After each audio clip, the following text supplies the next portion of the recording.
Nakita tuloy ng Korte Suprema. Unconstitutional eh. Isipin mo, yung tatlo, hindi nila isinalang. Nilagay sa cabinet, napanis, o pagkatapos gagawa ng pangalawa raw at diniretso sa Senado. O sabi ng Korte Suprema, that's in violation of the one-year rule ban. Hindi po pwede yun. Dapat kung ikaw, dapat naging pangalawa lang, dahil yung unang tatlo, isa lang yun, pinatay.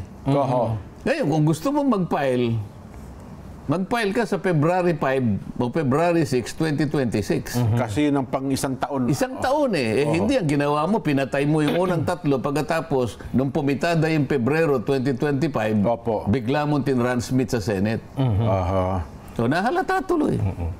Sen, babasahin ko na para makumpleta ko na yung detalye. At magkaroon tayo ng buong konteksto. Ang bukod sa unanimous decision, ang inilabas na pagpapasyang ito, Ting said the first 3 complaints were deemed terminated or dismissed and no other impeachment complaint may be entertained before February 6, 2026.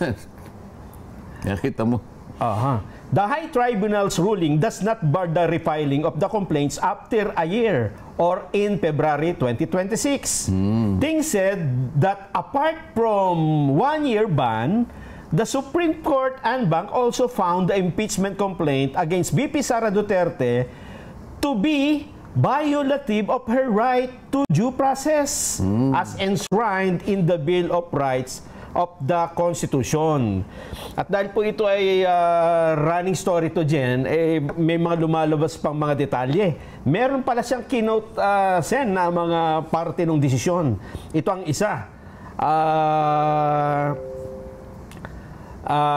Ting quoting a portion of the Supreme Court and Bank's unanimous decision declaring the impeachment complaint versus VP Sara Duterte unconstitutional. Ito yung quote.